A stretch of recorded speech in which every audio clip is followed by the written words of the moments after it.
ಸಮಯದ ಅಭಾವ ಇರುವುದರಿಂದ ಮೈಕ್ ಕೊಡೋಕ್ಕಿಂತ ಮುಂಚೆ ನನಗೆ ವಾರ್ನಿಂಗ್ ಮಾಡಿದ್ದಾರೆ. ಅದಕ್ಕೆ ನಾನು ಏನ್ ಮಾತಾಡಬೇಕು ಅಂತ ಗೊತ್ತಾಗ್ತಾ ಇಲ್ಲ. ಆದ್ರೂ ಕೂಡ ನಮ್ಮ ಸರ್ ಅವರು ಬಹಳಷ್ಟು ವಿವರಣೆ ಕೊಟ್ಟಿದ್ದಾರೆ. ಈ ಜಯಂತಿಯನ್ನು ಯಾಕೆ ಆಚರಣೆ ಮಾಡಬೇಕು ಅಂತ ಕೇಳಿದ್ರೆ, ಬಾಬಾ ಸಾಹೇಬರ ಜೀವನ ಚರಿತ್ರೆಯನ್ನ ಮುಂದಿನ ಯುವ ಪೀಳಿಗೆಗಳಿಗೆ ಗೊತ್ತಾಗಬೇಕು. ಬರೀ ಅವರು ಸರ್ ಹೇಳಿದಂತೆ ಈ ಡಿಜೆ ಹಚ್ಚಿ ಕುಣಿಯೋದು, ಡಾನ್ಸ್ ಮಾಡೋದು ಅಷ್ಟೇ ಅಲ್ಲ. ಬಾಬಾ ಸಾಹೇಬರು ಏನ್ ಹೇಳಿದ್ರು ಅಂತ ಕೇಳಿದ್ರ, ಶಿಕ್ಷಣ ಮಂತ್ರಾಗ್ರಿ, ಸಂಘಟನೆ ಮಾಡ್ರಿ, ಆ ನಂತರದಲ್ಲಿ ಹೋರಾಟ ಮಾಡ್ರಿ ಅಂತ ಹೇಳಿದ್ರು. ಈ ಮೂರನ್ನ ನಾವು ಸರಿಯಾಗಿ ಅರ್ಥ ಮಾಡ್ಕೊಳ್ತಾ ಇಲ್ಲ. ನಾವು ಯಾರು ಸರಿಯಾಗಿ ಅರ್ಥ ಮಾಡಿಕೊಳ್ಳದೆ ಇವತ್ತು ಬಾಬಾ ಸಾಹೇಬರು ಜೀವಂತ ಇರುವಾಗ ಹೇಳಿದ್ರು, ಮುಂದಿನ ದಿನಗಳಲ್ಲಿ ಮನೆ ಮನೆಗೆ ಒಬ್ಬ ಬಾಬಾ ಸಾಹೇಬ್ ಅಂಬೇಡ್ಕರ್ ಹುಟ್ಟುತ್ತಾನೆ ಅಂತ ಹೇಳಿದ್ರು. ಕಾರಣ ಇಷ್ಟೇ, ಪ್ರತಿಯೊಬ್ಬರು ಶಿಕ್ಷಣವಂತರ ಆಗ್ತಾರ ಅಂತ ಹೇಳಿದ್ರು. ಆದ್ರೆ ಇವತ್ತು ಬಹಳಷ್ಟು ಜನ ವಿದ್ಯಾವಂತರ ಆಗ್ತಾ ಇಲ್ಲ. ಯಾರೋ IAS ಆಗಲಿ IPS ಆಗಲಿ ಉನ್ನತ ಹುದ್ದೆಗಳನ್ನು ಅಲಂಕರಿಸ್ತಾ ಇಲ್ಲ. ಹೀಗಾಗಿ ಮೊದಲು ಶಿಕ್ಷಣವಂತರಾಗ್ರಿ ಅಂತ ಹೇಳಿದ್ರು. ನಮ್ಮ ತಂದೆ ತಾಯಿಗಳು ತಮ್ಮ ಮಕ್ಕಳಿಗೆ ಆಸ್ತಿಯನ್ನ ಮಾಡುವುದರ ಬದಲಿಗೆ ಮೊದಲು ಅವರಿಗೆ ಉತ್ತಮ ಶಿಕ್ಷಣವನ್ನು ಕೊಡ್ರಿ. ಸಂಘಟಿತರಾಗ್ರಿ ಅಂತ ಹೇಳಿದ್ರು. ಸಂಘಟನೆ ಅವ್ರು ಹೇಳುವ ಮಾತು ಸರಿಯಾಗಿ ಅರ್ಥ ಮಾಡ್ಕೊಂಡಿಲ್ಲ ನಾವು. ಸಂಘಟನೆ ಮಾಡಬೇಡ್ರಿ, ಸಂಘಟಿತರಾಗ್ರಿ ಅಂತ ಹೇಳಿದ್ರು. ಸಂಘಟಿತರಾಗೋದಂದ್ರೆ ಒಂದಾಗೋದು. ಇವತ್ತಿನ ದಿವಸ ಒಂದೇ ಓಣಿಯೊಳಗ 10 ಬಣಗಳಿದಾವೆ. ಅದು ಒಂದು ಬಣ ಬೇರೆ, ಇವ್ರದೊಂದು ಬಣ ಬೇರೆನೆ. ಆ ಕಡೆ ಒಂದು ಜಯಂತಿ ಮಾಡೋದು, ಈ ಕಡೆ ಒಂದು ಜಯಂತಿ ಮಾಡೋದು. ಅಂಬೇಡ್ಕರ್ ಹೆಸರಲ್ಲಿ ಇವತ್ತಿನ ದಿವಸ 1000 ಬಣಗಳಿದಾವ. ಇದು ಸಂಘಟನೆ ಅಲ್ಲ. ಇದು ಸಂಘಟಿತರಾಗ್ರಿ ಅಂತ ಹೇಳಿದ್ರು, ಒಂದಾಗಿರ್ರಿ ಅಂತ ಹೇಳಿದ್ರು. ಇವತ್ತಿನ ದಿವಸ ಓಣಿಯಲ್ಲಿರ್ತಕ್ಕಂಥ ಜನರು ನಾವು ಒಂದಾಗ್ತಾ ಇಲ್ಲ. ಮನೆಯಲ್ಲಿ ಅಣ್ಣ ತಮ್ಮರು ಜಗಳಾಡ್ತಾ ಇದೀವಿ, ತಂದೆ ತಾಯಿಯರ ಜೊತೆಗೆ ಜಗಳಾಡ್ತಾ ಇದೀವಿ.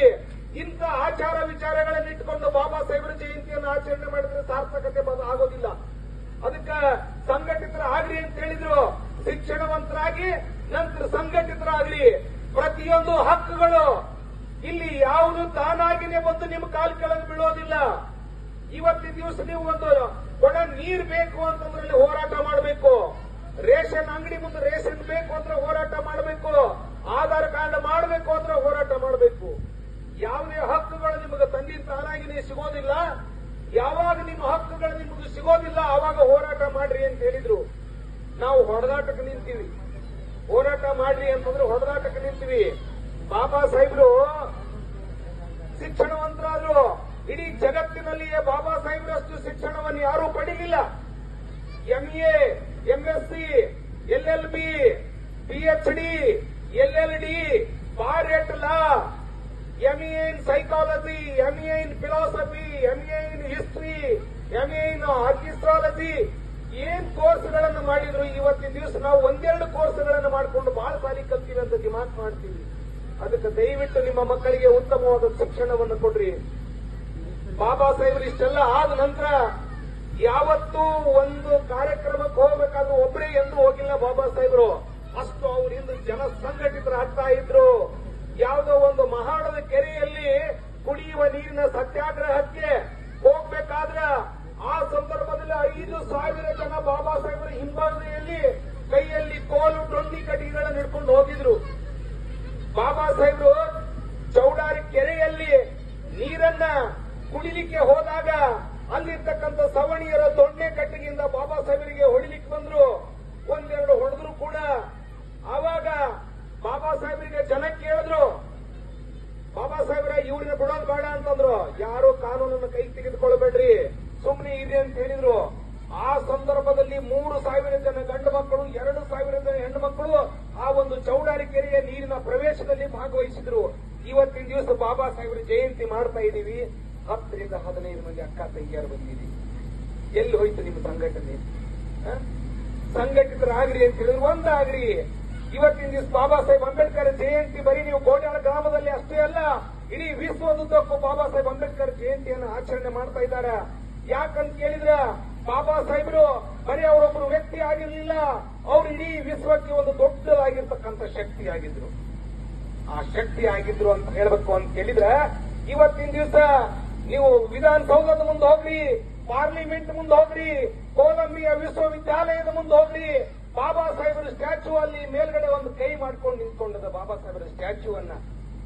ಬಾಬಾ ಸಾಹೇಬರ ಮೂರ್ತಿಯನ್ನ ಪಾರ್ಲಿಮೆಂಟ್ ಮುಂದೆ ಮಾಡಿ ನಿಲ್ಲಿಸ್ತಾರೆ. ಒಬ್ಬ ಈ ದೇಶದ ಅತ್ಯಂತ ತಳ ಸಮುದಾಯದಲ್ಲಿ ಹುಟ್ಟಿರ್ತಕ್ಕಂಥ, ಈ ದೇಶದಲ್ಲಿ ಅತ್ಯಂತ ಕೆಳವರ್ಗದಲ್ಲಿ ಹುಟ್ಟಿರ್ತಕ್ಕಂಥ ಒಬ್ಬ ಕೀಳು ಜಾತಿಯ ವ್ಯಕ್ತಿ ವಿಶ್ವದ ಎತ್ತರಕ್ಕೆ ಬೆಳೆದಾನ. ಇವನಲ್ಲಿ ಅದ್ಭುತವಾಗಿರ್ತಕ್ಕಂಥ ಶಕ್ತಿ ಅದ ಅನ್ನುವ ಕಾರಣಕ್ಕಾಗಿ ಇವತ್ತಿನ ದಿವಸ ಪಾರ್ಲಿಮೆಂಟಿನ ಮುಂದೆ ಬಾಬಾ ಸಾಹೇಬರ ಸ್ಟ್ಯಾಚ್ಯೂ ನಿರ್ಮಾಣ ಆಗ್ಯದ. ಆ ಬಾಬಾ ಸಾಹೇಬರ ಸ್ಟ್ಯಾಚ್ಯೂ ನಿರ್ಮಾಣ ಮಾಡಿದವರು ಯಾರು?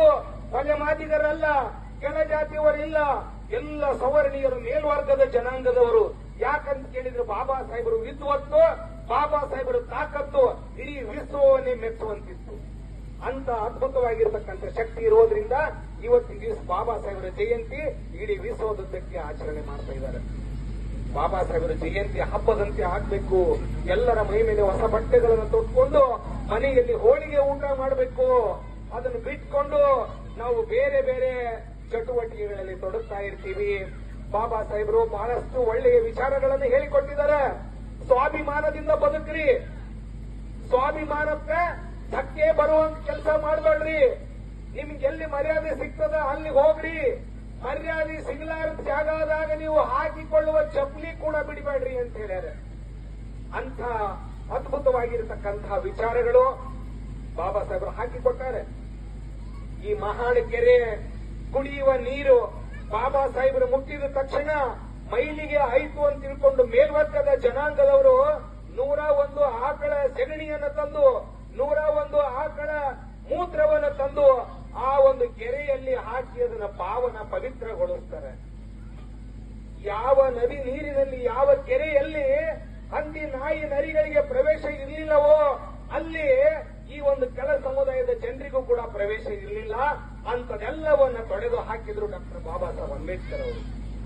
ಇವತ್ತಿನ ದಿವಸ ಬಾಬಾ ಸಾಹೇಬರಿಗೆ ಕುಡಿಲಿಕ್ಕೆ ನೀರು ಮುಟ್ಟುಕೊಳ್ಳಾರದಂತಹ ಜಾಗದೊಳಗೆ 35 ಅಡಿ ಎತ್ತರದ ಒಂದು ಸ್ಟ್ಯಾಚ್ಯೂ ಮಹಾಣದ ಕೆರೆಯಲ್ಲಿ ನಿಂತ್ಕೊಂಡದ್ದು. ಇವತ್ತಿನ ದಿವಸ ಚೌಡಾರ ಕೆರೆಯಲ್ಲಿ ಬಾಬಾ ಸಾಹೇಬರ ಶಕ್ತಿ ಇದು. ಅದೇ ರೀತಿಯಾಗಿ ಕಾಳಾರಾಮ್ ದೇವಸ್ಥಾನವನ್ನು ಪ್ರವೇಶ ಮಾಡ್ತಾರೆ. ಕಾಳಾರಾಮ್ ದೇವಸ್ಥಾನವನ್ನು ಪ್ರವೇಶ ಮಾಡ್ತಾರೆ. ಆ ಸಂದರ್ಭದಲ್ಲಿ ಮಹಾತ್ಮ ಗಾಂಧೀಜಿಯವರು ಕೇಳ್ತಾರೆ, ನಿಮಗೆ ಸ್ವಾತಂತ್ರ್ಯ ಹೋರಾಟ ಬೇಕೋ ಬೇಡ ಅಂತ ಹೇಳಿ. ಸ್ವಾತಂತ್ರ್ಯ ಹೋರಾಟ ನಮಗೆ ಅವಶ್ಯಕತೆ ಇಲ್ಲ. ನನ್ನ ಜನರಿಗೆ ಸ್ವಾತಂತ್ರ್ಯತೆ ಇಲ್ಲ ಅಂದ್ರ ನನ್ನ ದೇಶಕ್ಕೂ ಸ್ವಾತಂತ್ರ್ಯ ನನಗೆ ಬೇಕಾಗಿಲ್ಲ. ಈ ಸ್ವಾತಂತ್ರ್ಯ ಸಂಗ್ರಾಮ ಚಳುವಳಿ ನನ್ನ ಬರಂಗಿಲ್ಲ ಅಂತ ಹೇಳ್ತಾರೆ. ನನ್ನ ಜನರಿಗೆ ಕುಡಿಯುವ ನೀರು ಬೇಕು, ತಿನ್ಲಿಕ್ಕೆ ಅನ್ನ ಬೇಕು, ಮೈ ತುಂಬ ತೊಟ್ಕೊಳ್ಳಿಕ್ಕೆ ಬಟ್ಟೆಗಳು ಬೇಕು. ಇವೆಲ್ಲ ಯಾವಾಗ ನೀವು ಸಮಾನವಾಗಿ ಕೊಡ್ತೀರಿ ಅವಾಗ ಈ ಸ್ವಾತಂತ್ರ್ಯಕ್ಕಾಗಿ ಹೋರಾಟ ಮಾಡ್ತೀನಿ ಅಂತಿಕೊಂಡು ಬಾಬಾ ಸಾಹೇಬರು ಹೇಳ್ತಾರೆ. ಅವಾಗ ಈ ಜಾತೀಯತೆಯನ್ನು ನಿರ್ಮೂಲನೆ ಮಾಡುವ ಸಲುವಾಗಿ ಕಾಳಾರಾಮ್ ದೇವಾಲಯವನ್ನು ಪ್ರವೇಶ ಮಾಡ್ತಾರೆ. ಯಾವ ಕೇಸ್ಗಳಲ್ಲಿ ಬಾಬಾ ಸಾಹೇಬರು ಭಾಗಿಯಾಗ್ತಾರೆ, ಕುಡಿಯುವ ನೀರಿನ ಸತ್ಯಾಗ್ರಹ ಆಗಿರ್ಬೋದು ಅಥವಾ ಈ ಕಾಳಾರಾಮ್ ದೇವಸ್ಥಾನದ ಪ್ರವೇಶ ಆಗಿರ್ಬೋದು, ಇವೆಲ್ಲದರ ಮೇಲೆ ಕೇಸ್ಗಳನ್ನ ಹಾಕಿ ದಾವೆ ಹೂಡಿ ಬಾಬಾ ಸಾಹೇಬ್ರೆ ಬ್ಯಾರಿಸ್ಟರ್ ಆಗಿರುವುದರಿಂದ ಎಲ್ಲಾ ಕೇಸುಗಳನ್ನ ಬಾಬಾ ಸಾಹೇಬರು ಗೆದಿತಾ ಇದ್ರು. ಅಂತ ಶಕ್ತಿ ಬಾಬಾ ಸಾಹೇಬರಲ್ಲಿತ್ತು. ಹೀಗಾಗಿ ಬಾಬಾ ಸಾಹೇಬರ ಒಂದು ಅದ್ಭುತವಾಗಿರ್ತಕ್ಕಂಥ ಇನ್ನೊಂದು ಶಕ್ತಿ ಈ ಜಾತೀಯತೆಯನ್ನು ಹುಟ್ಟು ಹಾಕಿರ್ತಕ್ಕಂಥ ಮನಸ್ಮೃತಿಯ ಜಾತಿಯ ವ್ಯವಸ್ಥೆ. ಇವರು ಕೆಳ ಜಾತಿಯವರು ಇದೇ ದಂಡ ಮಾಡಬೇಕು, ಮೇಲ್ಜಾತಿಯವರು ಇದೇ ಕೆಲಸ ಮಾಡಬೇಕು, ಅತ್ಯಂತ ಮೇಲ್ವರ್ಗದ ಜಾತಿ ಅವರಾಗಿರ್ತಕ್ಕಂಥ ಬ್ರಾಹ್ಮಣರ ಕೈ ಕೆಳಗೆ ಈ ಕೆಳ ಜಾತಿ ಎಲ್ಲ 118 ಜಾತಿಯವರು ಕೆಲಸ ಮಾಡಬೇಕು ಅನ್ನುವಂಥದ್ದು ಮನಸ್ಮೃತಿ ಗ್ರಂಥದಲ್ಲಿ ಬರೆದಿತ್ತು. ಈ ಮನಸ್ಮೃತಿ ಗ್ರಂಥ ಇರುವುದರಿಂದ ಈ ದೇಶದಲ್ಲಿ ಜಾತಿಯ ವ್ಯವಸ್ಥೆ ತಲೆ ಊರಿ ನಿಂತಿದೆ. ಈ ಧರ್ಮ ಗ್ರಂಥವನ್ನೇ ಸುಟ್ಟು ಹಾಕಬೇಕಂತಿಕೊಂಡು ಮಹಾಣದಲ್ಲಿ ಯಾವ ರೀತಿಯಾಗಿ ನಾವು ಹೋಳಿ ಹುಣ್ಣಿಮೆ ಹಬ್ಬ ದಿವಸ ಕಾಮನವನ್ನ ಸುಡ್ತೀವಿ, ಆ ರೀತಿಯಾಗಿ ಮನಸ್ಮೃತಿ ಅನ್ನುವಂತಹ ಈ ದೇಶದ ಮೊದಲನೆಯ ಸಂವಿಧಾನವನ್ನೇ ಸುಟ್ಟು ಹಾಕಿರತಕ್ಕಂಥ ಮಹಾನ್ ಪುರುಷ ಡಾಕ್ಟರ್ ಬಾಬಾ ಸಾಹೇಬ್ ಅಂಬೇಡ್ಕರ್. ಇವತ್ತಿನ ದಿವಸ ಸಂವಿಧಾನ ಬದಲಾಯಿಸ್ತೀವಿ ಅಂತ ಮಾತಾಡ್ತಾರೆ. ಸಂವಿಧಾನ ಬದಲಾಯಿಸ್ತೀವಿ, ನಮ್ಮ ಸರ್ಕಾರ ಬಂತು ಅಂದ್ರೆ ಮುಂದಿನ ಸಂವಿಧಾನ ನಾವೇ ಬರೀತೀವಿ ಅಂತ ಹೇಳ್ತಾರೆ. ಈಗಾಗಲೇ ಒಂದು ಸಂವಿಧಾನ ಕೂಡ ರೆಡಿ ಆಗ್ಯದ ಅಂತ ಹೇಳ್ತಾರೆ. ಬಾಬಾ ಸಾಹೇಬರ ಶಕ್ತಿ ಎಲ್ಲಿ ತನಕ ಇರ್ತದ ಅಲ್ಲಿ ತನಕ ಸಂವಿಧಾನದ ಬದಲಾವಣೆ ಅಷ್ಟೇ ಅಲ್ಲ, ಸಂವಿಧಾನದ ಒಂದು ಸಿಂಗಲ್ ಪುಟ ಕೂಡ ನನ್ನ ಮಗನಿಗೂ ಅಲುಗಾಡಿಸ್ಲಿಕ್ಕಾಗೋದಿಲ್ಲ. ಅಂತ ಅದ್ಭುತವಾಗಿರ್ತಕ್ಕಂಥ ಕಾನೂನು ಬಾಬಾ ಸಾಹೇಬರು ಸಂವಿಧಾನದಲ್ಲಿ ಬರೆದಾರೆ. ಒಂದು ವೇಳೆ ಬಾಬಾ ಸಾಹೇಬರು ಬರದೇ ಇದ್ರೆ, ಒಂದು ವೇಳೆ ಬಾಬಾ ಸಾಹೇಬರು ಹುಟ್ಟದೇ ಇದ್ರೆ, ಇವತ್ತಿನ ದಿವಸ ನಾವು ನೀವು ಯಾರು ಈ ವೇದಿಕೆ ಮೇಲಾಗ್ಲಿ ಕೆಳಗಡೆ ಕುರ್ಚಿ ಹಾಕೊಂಡು ಲೈಟಿನ ಬೆಳಕಿನಲ್ಲಿ ಕೂಡುವಂತ ತಾಕತ್ತೇ ಇರ್ತಿರ್ಲಿಲ್ಲ. ಇನ್ನು ನಾವು ಯಾರ್ದೋ ಮನೆಯಲ್ಲಿ ಶೀತದ ಹಾಳಾಗಿ ಯಾರ್ದೋ ಏಳು ಹೆಂಡಿ ಬಳಿತಾ ಇರ್ತಿದ್ದೀವಿ ಅಂತ ಎಲ್ಲ ಸಂಕೊಲೆಗಳಿಂದ ಬಿಚ್ಚಿ ನಮಗೆ ಸ್ವಾತಂತ್ರ್ಯವನ್ನು ಕೊಡಿಸಿದಾರ ಬಾಬಾ ಸಾಹೇಬರು. ಹೀಗೆ ಹೇಳ್ತಾ ಬಹಳಷ್ಟು ರೋಮಾಂಚನಕಾರಿಯಾಗಿರ್ತಕ್ಕಂಥದ್ದು ಬಾಬಾ ಸಾಹೇಬರ ಕಥೆಯನ್ನ ಕೇಳೋದಾದ್ರೆ ಮೈ ಮೇಲಿರ್ತಕ್ಕಂಥ ಕೂದಲುಗಳು ನಿಮಿರಿಕೊಳ್ತವೆ. ಯಾಕಂತ ಕೇಳಿದ್ರ ಬಾಬಾ ಸಾಹೇಬರ ಶಕ್ತಿ ಅಂತಾದಿತ್ತು. ಬಾಬಾ ಸಾಹೇಬರ ಶಕ್ತಿ ಅಥವಾ ವ್ಯಕ್ತಿ ಅದು ಬೇರೆ ಯಾರ್ದೋ ನೋಡಿ ಕಲ್ತದಲ್ಲ, ತನ್ನ ಮೈಯಲ್ಲಿ ಹರಿದು ಬಂದ ರಕ್ತದ ಗುಣ ಅದು. ಬಾಬಾ ಸಾಹೇಬರ ತಂದೆ ರಾಮ್ಜಿ ಸಕ್ಪಾಲ್ ಮಿಲಿಟರಿಯಲ್ಲಿ ಸುಬೇದಾರ್ ಆಗಿದ್ರು. ಬಾಬಾ ಸಾಹೇಬರ ಮುತ್ಯ ಮಾಲೋಜಿ ಸಕ್ಪಾಲ್ 18 ಗೋಲ್ಡ್ ಮೆಡಲ್ಗಳನ್ನು ಮಿಲಿಟರಿಯಲ್ಲಿ ತಗೊಂಡಿದ್ರು. ಅಂತ ಅದ್ಭುತವಾಗಿರ್ತಕ್ಕಂಥ ಸುಸಂಸ್ಕೃತವಾಗಿರ್ತಕ್ಕಂಥ ಮನೆತನದಿಂದ ಬಂದವರು ಬಾಬಾ ಸಾಹೇಬರಾಗಿದ್ರು. ಹೀಗಾಗಿ ಬಾಬಾ ಸಾಹೇಬರ ಜೀವನ ಬರೀ ಶಿಕ್ಷಣ ಕಲಿಯೋದ್ರೊಳಗೆ ಹೋಯ್ತು, ಬರೀ ಹೋರಾಟ ಮಾಡೋದ್ರೊಳಗೆ ಹೋಯ್ತು, ಬರೀ ಸಂಘಟಿತರನ್ನೇ ಮಾಡೋದ್ರೊಳಗೆ ಹೋಯ್ತು. ಹಿಂದೆ ಅವರ ಒಂದು ಸಾಂಸಾರಿಕ ಜೀವನದ ಬಗ್ಗೆ ನಾವು ಯಾರು ಆಲೋಚನೆ ಮಾಡೋದಿಲ್ಲ. ಬಾಬಾ ಸಾಹೇಬರು ತಮ್ಮ ಜೀವನ ಪೂರ್ತಿ ನಮಗಾಗಿ ಸವಿಸಿದ್ದಾರೆ. ಯಾವ ರೀತಿಯಾಗಿ ಮೇಣದ ಬತ್ತಿ ತನ್ನ ಬೆಳಕನ್ನ ಕೊಡಬೇಕಾದ್ರೆ ತನ್ನ ದೇಹವನ್ನು ಸುಟ್ಟುಕೊಂತು. ಬಾಬಾ ಸಾಹೇಬರು ತನ್ನ ಜೀವನದೊಳಗೆ 4 ಮಕ್ಕಳನ್ನು ಕಳ್ಕೊಂಡ್ರು. ರಮೇಶ, ಗಂಗಾಧರ, ಇಂದೂಮತಿ ಮತ್ತು ರಾಜರತ್ನ ಅನ್ನುವಂತ 4 ಮಕ್ಕಳನ್ನು ಕಳ್ಕೊಂಡ್ರು. ಕೇವಲ ಒಬ್ಬನೇ ಒಬ್ಬ ಮಗ ಯಶವಂತರಾವ್ ಅಂಬೇಡ್ಕರ್ ಮಾತ್ರ ಉಳಿದ. ಅವರಿಂದ ಇವತ್ತಿಲ್ಲಿ ಸುದ್ದಿ ಬಾಬಾ ಸಾಹೇಬರ ಖಾನ್ದಾನ ಬೆಳೆದು ಬಿಟ್ಟದ. ಹಾಗೇನೆ 1935ರಲ್ಲಿ ಬಾಬಾ ಸಾಹೇಬರ ಅಧ್ಯಯನಕ್ಕೆ ಸಹಕಾರ ಮಾಡಲಿಕ್ಕೆ ತೊಡಗಿರ್ತಕ್ಕಂಥ ರಮಾಬಾಯಿ ಅಂಬೇಡ್ಕರ್ ಅವಳು ಕೂಡ ಒಂದು ರೋಗಕ್ಕೆ, ಕ್ಷಯ ರೋಗಕ್ಕೆ ತುತ್ತಾಗಿ 1935ರಲ್ಲಿ ರಮಾಬಾಯಿ ತೀರ್ಕೊಳ್ತಾಳೆ.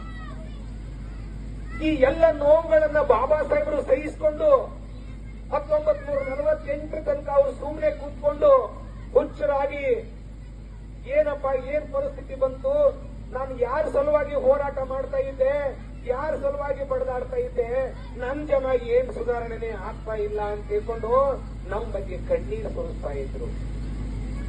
ಅಂತ ಸಂದರ್ಭದಲ್ಲಿ 47ರ ಸ್ವಾತಂತ್ರ್ಯ ಸಿಕ್ತು. ಸ್ವಾತಂತ್ರ್ಯ ಸಿಕ್ಕ ನಂತರ ಭಾರತ ದೇಶಕ್ಕೆ ಒಂದು ಸಂವಿಧಾನ ಬರೀಬೇಕು ಅಂತಿಕೊಂಡು ನೆಹರೂರವರು, ಸರ್ದಾರ್ ವಲ್ಲಭಾಯಿ ಪಟೇಲ್ರು, ಲಾಲ್ ಬಹದ್ದೂರ್ ಶಾಸ್ತ್ರಿ ಅವರು ಯುರೋಪ್ ಕಂಟ್ರಿಗೆ ಹೋಗ್ತಾರೆ. ಅಲ್ಲಿ ಐವರ್ ಜೆನ್ನಿಂಗ್ ಅಂತೇಳಿ ಒಬ್ರು ದೊಡ್ಡ ತಜ್ಞರಾಗಿರ್ತಾರೆ. ಅವ್ರ ಕಡೆ ಹೋಗಿ ಅವ್ರನ್ನ ರಿಕ್ವೆಸ್ಟ್ ಮಾಡ್ಕೊಂತಾರೆ, ಬಾಬಾ ನಮ್ಮ ದೇಶಕ್ಕೆ ಒಂದು ಸಂವಿಧಾನ ಬರ್ಕೊಡ್ಬೇಕು ಅಂತೇಳಿ ಐವರ್ ಜೆನ್ನಿಂಗ್ ಕೇಳಿದಾಗ ಐವರ್ ಜೆನ್ನಿಂಗ್ ಹೇಳ್ತಾರೆ, ನಿಮ್ಮ ದೇಶ ಬಹು ದೊಡ್ಡ ದೇಶ, ಬಹು ಸಂಸ್ಕೃತಿ, ಬಹು ಭಾಷೆ, ಬಹು ಜಾತಿ, ಬಹು ಜನಾಂಗ, ಬಹು ಧರ್ಮೀಯ ಜನಾಂಗ ಅದು ನಿಮ್ಮಲ್ಲಿ. ನಿಮ್ಮ ದೇಶದ ಸಂವಿಧಾನ ನನಗೆ ಬರೀಲಿಕ್ಕೆ ಆಗೋದಿಲ್ಲ. ನಿಮ್ಮ ದೇಶದಲ್ಲಿ ಒಬ್ಬ ದೊಡ್ಡ ವ್ಯಕ್ತಿ ಇದಾನ, ಅವನ ಕಡೆಗೆ ನೀವು ಯಾಕೆ ಹೋಗಬಾರದು ಅಂತೇಳಿ.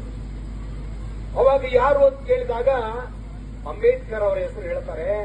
ಅವಾಗ ಅವರೆಲ್ಲರೂ ಯುರೋಪ್ ಕಂಟ್ರಿಯಿಂದ ವಾಪಸ್ ಬಂದು ಸಾಬರಮತಿಯಲ್ಲಿರ್ತಕ್ಕಂಥ ಮಹಾತ್ಮ ಗಾಂಧೀಜಿ ಅವರ ಮನೆಗೆ ಹೋಗ್ತಾರೆ. ಮಹಾತ್ಮ ಗಾಂಧೀಜಿಯವರ ಆಶ್ರಮಕ್ಕೆ ಹೋಗಿ ಕೇಳ್ತಾರೆ, ಎಲ್ಲಿ ಹೋಗಿದ್ರಿ ಎಲ್ರು ಅಂತಂದಾಗ ಸಂವಿಧಾನ ಬರೆಸಬೇಕು ಅಂತ ತಿಳ್ಕೊಂಡು ಐವರ್ ಜೆನ್ನಿಂಗ್ ಕಡೆ ಹೋಗಿದ್ವಿ. ಆದ್ರೆ ಸಂವಿಧಾನ ಬರೆಯುವಂತ ವ್ಯಕ್ತಿ ನಮ್ಮ ದೇಶದಲ್ಲೇ ಇದಾರಂತ, ಅಂಬೇಡ್ಕರ್ ಅವರೇ ಬರೀತಾರ ಅಂತ ಅವ್ರು ಹೇಳಿದಾರ.